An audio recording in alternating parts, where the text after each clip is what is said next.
Olá, sejam bem-vindos. Dando continuidade sobre o assunto de proteção radiológica, nós vamos falar hoje um pouquinho sobre usinas nucleares. Então a gente começa esse assunto pensando um pouquinho sobre se as usinas são seguras.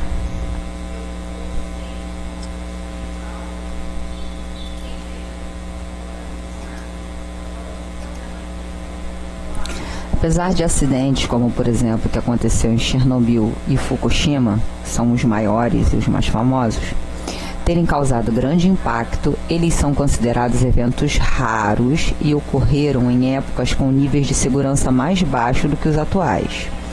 A energia nuclear tem sido utilizada para gerar eletricidade por mais de 60 anos.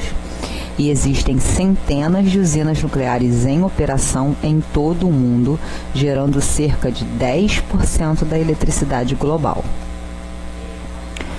Vamos falar primeiramente do acidente de Chernobyl. O acidente aconteceu em 26 de abril de 1986 e ele foi o maior acidente nuclear da história. Essa tragédia ocorreu na usina em Lenin, localizada em Pripyat, a cerca de 20 quilômetros da cidade de Chernobyl, na extinta União Soviética, atual território ucraniano. Esse acidente matou milhares de pessoas e contribuiu para apressar o fim da União Soviética. Então, se diz sobre essa ocorrência da construção dessa usina, que o presidente da época, todo mundo tinha usina, ele queria também construir uma usina, e foi feita a construção dessa usina, mas sem os paramentos básicos, sem os princípios básicos, sem os treinamentos básicos sobre proteção radiológica, sobre como funcionava uma usina, controle de contingência em caso de acidente, ou seja, foi construída a usina sem o aparato ao redor dessa usina para caso acontecesse alguma falha, algum erro, algum acidente. E foi exatamente o que aconteceu. Quando aconteceu o acidente, praticamente os funcionários não sabiam o que fazer, tá? A gente vai falar mais sobre isso ao longo da aula. Então, o que aconteceu em Chernobyl?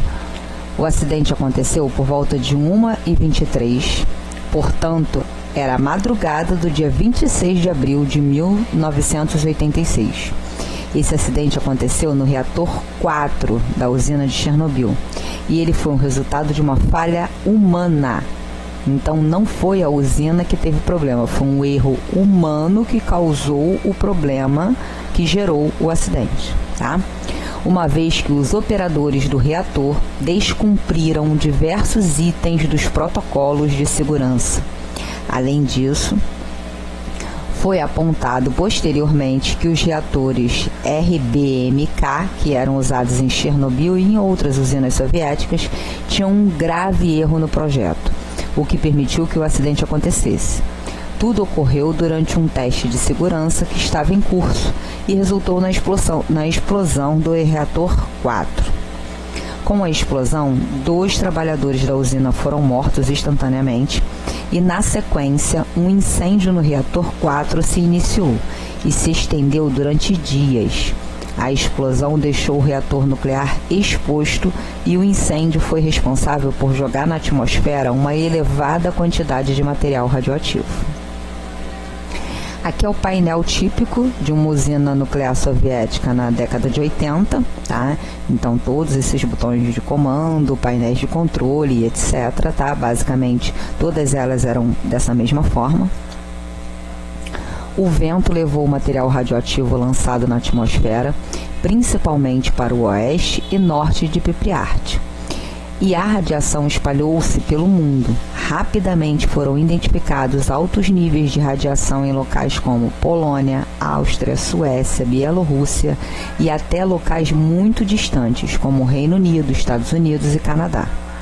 Os primeiros a alertarem a comunidade internacional de que algo havia acontecido na União Soviética foram os suecos. Os questionamentos realizados ao governo soviético levaram-no a admitir que o acidente havia acontecido no dia 28 de abril. Até então, os soviéticos tratavam de esconder o que havia acontecido, temendo os impactos disso para a reputação do seu país. Então, como é que funcionava essa usina de Chernobyl? O princípio básico de funcionamento da usina de Chernobyl era similar aos das demais usinas nucleares. O reator, local onde são armazenados os combustíveis físseis, que faz a fissão nuclear, faz com que a energia emitida pela fissão dos elementos instáveis, como por exemplo o urânio, plutônio, aqueça e evapore água pura a cerca de 270 graus Celsius. Essa água é mantida sob altas pressões e, por isso, quando ela é liberada, tem força suficiente para movimentar um conjunto de turbinas conectadas a um gerador. Os geradores, por sua vez, são como um conjunto de turbinas conectadas. Os geradores, por sua vez, são como grandes ímãs e ficam envolvidos a uma enorme quantidade de bobinas condutoras. Então, eles colocavam esses elementos que faziam a fissão, tá? Essa fissão, devido à alta temperatura que esses materiais alcançavam durante esse processo, aquecia a água, fazia com que essa água evaporasse a uma temperatura altíssima, e essa pressão do vapor da água movimentava esses geradores, e esses geradores eram conectados a esses ímãs e faziam com que o movimento desses ímãs, dessas bobinas condutoras, produzissem energia, tá? Então, a produção de energia elétrica acontece de acordo com um fenômeno chamado de indução eletromagnética. Enquanto o gerador estiver em rotação, enquanto essas bobinas condutoras estiverem se movimentando, vai haver uma geração de corrente elétrica. A usina de Chernobyl era equipada com 4 reatores nucleares RBMK-1000, capazes de gerar cerca de 1000 watts de energia elétrica cada. Na época do desastre, a usina de Chernobyl produzia aproximadamente 10% de toda a energia elétrica consumida pela Ucrânia. Além disso, Chernobyl foi a terceira usina nuclear produzida pela União Soviética a utilizar os reatores RBMK, que a gente já comentou ali que tinha algumas falhas que já tinham sido detectadas, mas tinham sido ignoradas. Beleza. Eram produzidos por uma tecnologia ultrapassada, criada há cerca de 30 anos antes da data de acidente. Então, praticamente a gente já consegue diagnosticar, né, por que esses reatores estavam apresentando problema. Era uma tecnologia ultrapassada para a época, porque 30 anos antes, o restante dos equipamentos não eram compatíveis com esses reatores.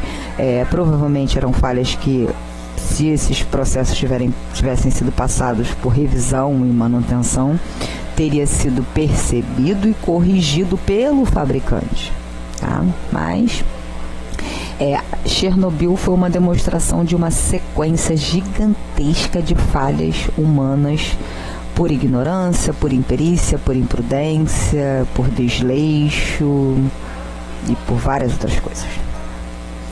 No interior desses reatores nucleares haviam